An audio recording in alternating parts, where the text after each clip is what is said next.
Jones also alleges Combs forced him to engage in unwelcome acts with workers and that Combs and his staff engaged in, quote, serious illegal activity. He is seeking $30 million. Claim that Diddy groped his and touched his. He believes that Diddy was him to have. He says that Diddy downplayed it just like as a joke, like, yo, we just playing around.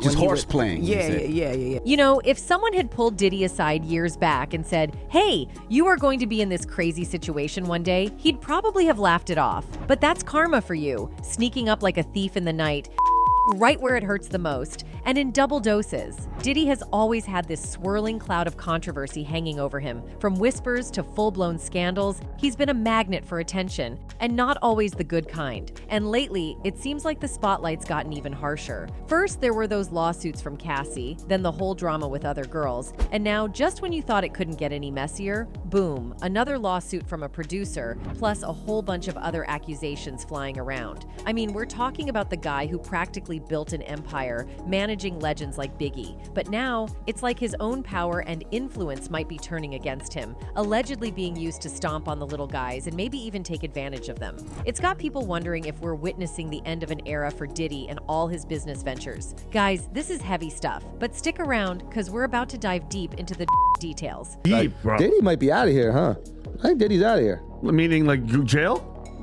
Jail would be crazy, but I think like career-wise. Canceled officially? Done? Yeah, I think it's over. First off, let's set the record straight here. This is not a laughing matter. We're diving into some serious territory here with these allegations against Diddy. And let me tell you, it's a massive pile of legal drama, like we're talking 70 pages worth. And trust me, it's not light reading. It is some seriously disturbing stuff about Diddy, stuff that'll make your stomach churn. Apparently, there are even leaked photos floating around to back up these claims. But here's what really puts the cherry on top. A bunch of other big names have been dragged into the mix as victims and alleged co-conspirators. We're talking heavy hitters like Cuba Gooding Jr., Young Miami, Stevie J, Meek Mill, Usher, and even Diddy's own son, Justin Combs. According to the lawsuit, Meek Mill and Usher are the ones allegedly on the receiving end of some shady dealings here. Now, hip-hop commentator Academics has been digging up some dirt from the lawsuit, and it's got tongues wagging big time. Apparently, there are footnotes hinting at some mystery celebs,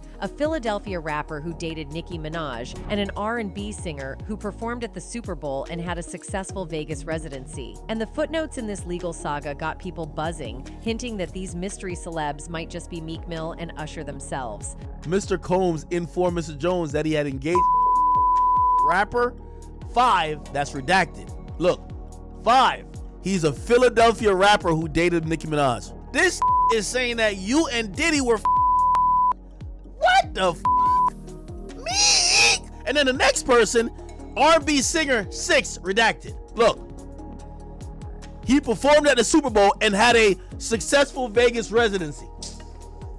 Usher! While it's all still up in the air, folks are definitely connecting the dots here. Now let's dive deep into what exactly these allegations are all about. So, turns out, some supposed male victims are stepping up finally, and one of them just decided to throw down the gauntlet and sue Diddy. And who's the brave soul behind this fresh legal drama? None other than Rodney Lil Rod Jones Jr., a producer who worked on Diddy's recent album, the Love Album, Off the Grid. But before this, Diddy decided to pull a stunt. Just when he thought he could wiggle his way out of trouble, he pulls a last-ditch legal maneuver, trying to discredit one of the accusers and practically begging the judge to throw the whole case out. And he even tries to play the victim card, crying foul about cancel culture. But before the judge could even raise an eyebrow at his antics, another lawsuit blindsides him, making it his 5th legal tango since November. Jones also claims that the 54-year-old music mogul tried to G-word him into accepting a homo relationship, alleging that this kind of thing is all too common in the music industry. Among the laundry list of accusations is Diddy allegedly strong-arming Jones into arranging encounters with SEX workers and pressuring him into participating in some seriously unwanted bedroom activities, not just with these workers, but with others too.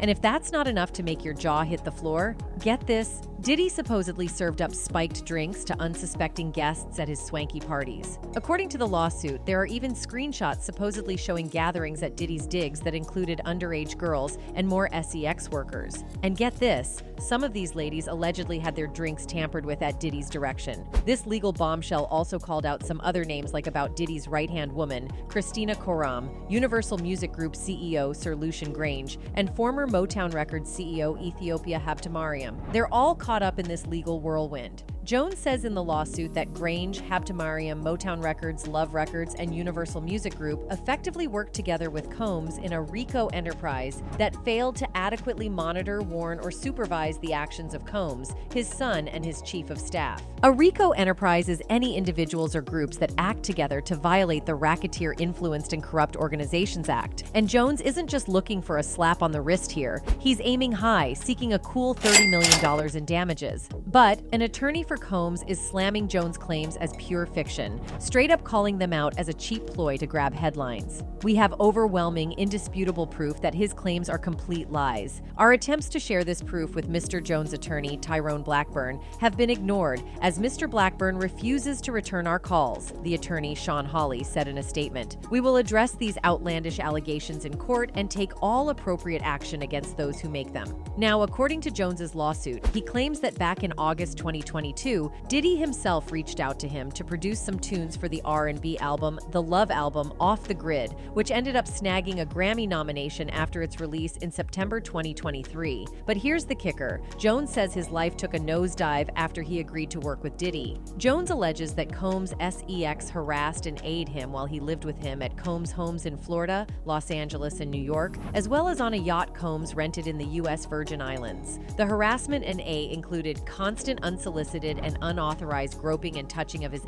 according to the lawsuit. Jones says he was forced to work in Combs' bathroom as Combs showered in a glass enclosure. When he tried to raise the alarm about Diddy's behavior to Christina Koram, Diddy's right-hand woman, Jones claims she brushed it off as just friendly horseplay, stating that those acts were Mr. Combs' way of showing that he likes you. The lawsuit accuses Koram of aiding and abetting Combs' SA of Jones and of working with Combs to word him into accepting a homo relationship. Jones also alleges that he was forced to solicit sex workers and perform sex acts with them to please Combs. To aid in the alleged recruitment, Jones said, Combs provided him with an exclusive bad boy baseball cap and required him to wear it to a Miami establishment as a signal to any sex worker he approached that Combs was in town and had sent Jones to recruit them. Jones alleges Combs, whom he describes in the suit as forceful and demanding and someone who does not take no for an answer, leveraged his power as one of the most influential people in hip-hop and business to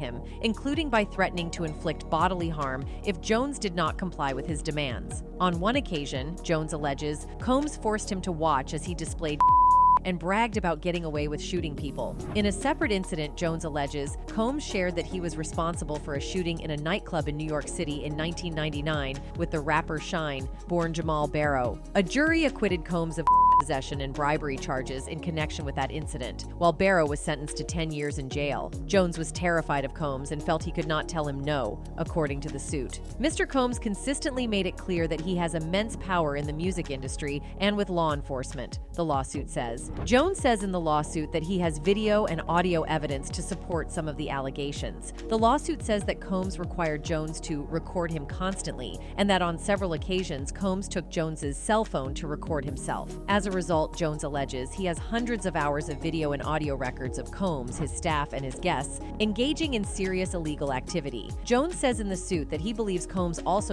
him on February 2nd, 2023. He alleges he woke up dizzy and confused in bed with Combs and two sex workers. In response to a request for comment, Jones' attorney Tyrone Blackburn used a Latin phrase, res ipsa loquitur, which loosely translates as the thing speaks for itself, referring to the lawsuit. Jones says in the suit that he was under an implied work-for-hire agreement and was not compensated for the songs he produced on the Love album. As a result, the lawsuit says Combs, Love Records, Motown Records, and Universal Music Group were all unjustly enriched at his expense. Guys, seriously, this lawsuit is off the charts. As we all know that before now, Diddy has been sued by 4 women who have accused him of Cassie, whose legal name is Cassandra Ventura, said Combs physically aided her and forced her to have sex with male while he got off on it and recorded the encounters. The lawsuit was settled the day after it was filed. The settlement was in no way an admission of wrongdoing, Combs' lawyer Ben Braffman has said. Following Cassie's lawsuit, 2 other women, Liza Gardner and Joey Dickerson-Neal, have alleged in lawsuits that Combs S.A.'d them. And a woman identified as Jane Doe in court documents said Combs and 2 other men worded her when she was 17 and Combs was 34. Those 3 cases against Combs are still pending. In a statement in December, he denied the allegations, saying enough is enough,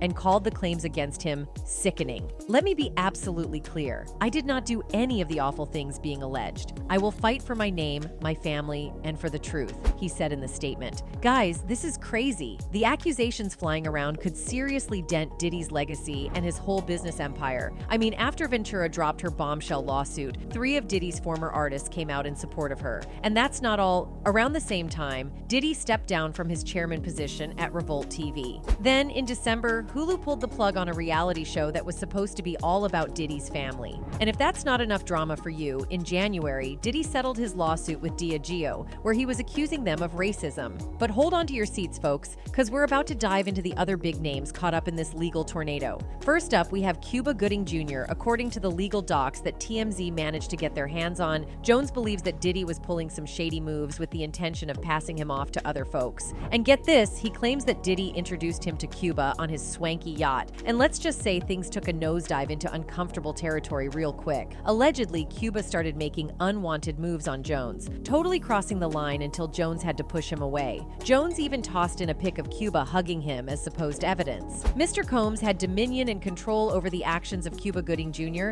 and failed to step in and stop Cuba Gooding Jr. from essaying Mr. Jones, the suit alleges. Now, we all know Cuba's been down this road before. Back in 2019, a bunch of women came forward with some seriously sketchy claims about his behavior, but this is the first time he's dealing with accusations from another guy. In June 2019, things got seriously messy for Cuba Gooding Jr. The dude found himself in hot water after an incident at a Times Square bar where he was accused of getting a little too handsy with a woman. But hold on, the legal roller coaster was far from over. Another charge was thrown his way, but Cuba managed to dodge the jail cell by striking up a plea deal. Fast forward to now, thanks to the Adult Survivors Act, which is the same law that allowed Cassie to sue Diddy last November, 2 alleged victims of Cuba have come forward with a fresh lawsuit. In this lawsuit from 2018, which the Times got their hands on, a woman claimed that while she was working as a cocktail waitress at Lavo Restaurant and Nightclub in New York, Gooding forced his into her mouth without her consent. Gooding ended up pleading guilty to a criminal forcible touching charge related to the incident. And get this, the lawsuit filed just recently includes a chunk of the transcript from Gooding's testimony during that whole legal mess. When the judge asked him to describe what went down, he straight up admitted, "I kissed the waitress on her lips," and confirmed that he did it without her permission. In the 2019 filing, Kelsey Harbert spilled the tea, claiming she approached Gooding at the Magic Hour rooftop bar and lounge, hoping to meet the actor. But things took a dark turn when she ended up sitting next to Gooding's girlfriend. Harbert alleged that Gooding, being the total boundary crosser, reached over and decided to get handsy in all the wrong places. She described feeling shocked as she suddenly felt his hand groping her, treating her like she was nothing more than a piece of meat. Harbert wasted no time and filed a police report within a week of the incident. And guess what? Gooding ended up pleading guilty once again.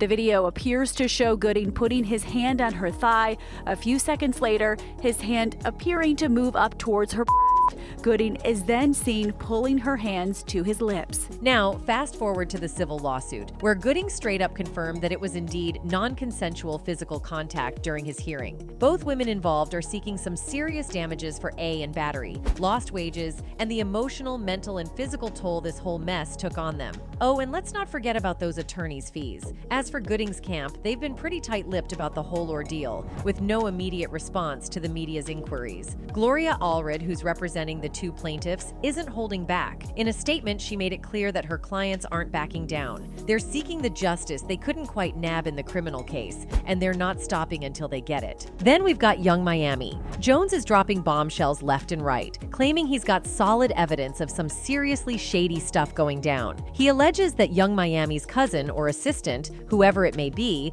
made unwanted advances towards him. According to Jones, things went down on Thanksgiving Day back in 2022 while he he was chilling with Diddy, Young Miami, and her crew. Apparently, this cousin of Young Miami barged into the bathroom while Jones was doing his business, and things quickly escalated into some inappropriate touching. Jones tried to push her away, but it didn't end there. Allegedly, she then tried to get frisky right in front of Diddy and and that's not all. Jones claims Young Miami was among those getting paid by Diddy for some extra services. Fast forward to September 2022, and there's more drama unfolding at Chalice Recording Studio in LA. Jones alleges a friend of Diddy's son, Justin, got shot, and he was right there, just 2 feet away from the chaos. When Diddy and Justin emerged from the restroom, Jones says he saw the guy suffering from shot wounds. But here's the kicker. Jones claims Diddy forced him to lie to the cops about the whole thing, spinning a tale about it being a drive-by. Now, Justin Combs and his legal team are firing back at these wild accusations with full force. According to a statement from his reps, Justin is flat out denying all of these absurd allegations, calling them nothing but a desperate attempt for a quick cash grab. They are all lies. This is a clear example of a desperate person taking desperate measures in hopes of a payday, the statement said. There will be legal consequences for all defamatory statements made about the Combs family. But the drama doesn't stop there. Stevie J, the Grammy-winning producer from Bad Boy Records, also finds himself smack dab in the middle of these allegations from Jones. According to Jones, Diddy used Stevie J's admiration as part of some G-word process, aiming to ease Jones' anxieties about his sex preference. Allegedly, Diddy even showed Jones footage that he claimed was Stevie J getting cozy with another man. But hold on a sec. Turns out those screenshots weren't exactly what they seemed. Adult film star Knockout stepped up on Twitter, straight up saying, "It's me," throwing a wrench in the whole thing. And Stevie J isn't staying silent either. He's got his lawyer in the game, ready to handle this mess. Now, Jones isn't the first guy to call out Diddy's shady dealing. There's been whispers from other big shots in the industry too.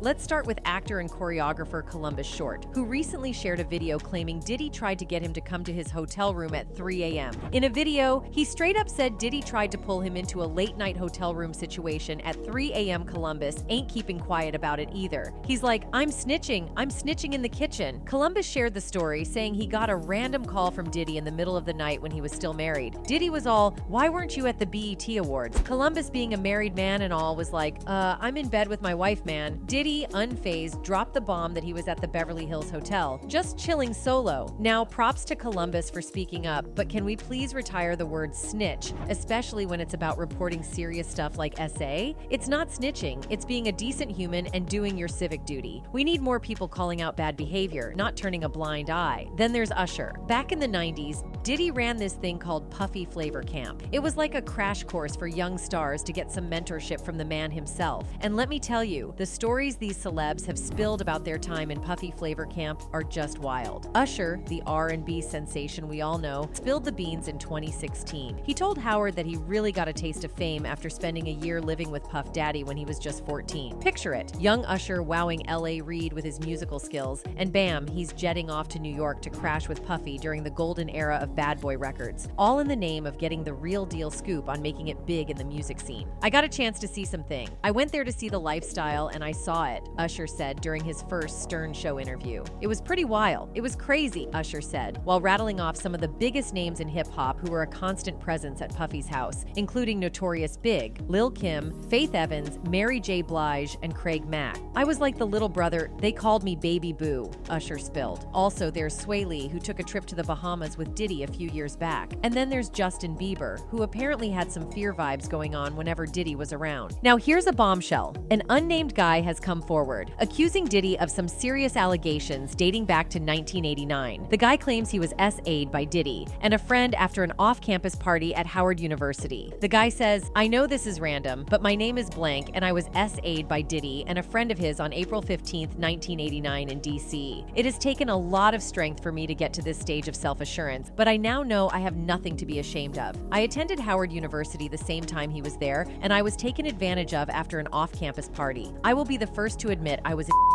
Diddy noticed I was in and offered to give me a ride back to my dorm. I trusted him at the time because we were acquainted with one another, because we had economics class together." This man went on to spill some explicit details about how Diddy allegedly lured him into his apartment, where another guy named Lorenzo was waiting. According to the accuser, he was and both of them took turns doing some really inappropriate stuff. Now remember, all of this is just the guy's side of the story, but he's not taking it lightly. He's prepping to sue Diddy, getting all his documents in order, and he's dead set on making Diddy pay for what he says went down that night. It's a serious situation, and he's adamant that it changed him forever. Well, it looks like Diddy might have another lawsuit in his hands soon. Guys, this situation is a total train wreck. It's like we're stuck in a never-ending spiral of disaster, and if even half of what's being said turns out to be true, Diddy and his crew are in for a rough ride. I mean, whatever reputation they've got left is hanging on by a thread. As this whole mess keeps unfolding, it's going to be one wild ride to see where it all ends up. But I'm curious to hear what you all make of this madness, so drop your thoughts in the comments below, and let's keep this conversation going. Catch you in the next video.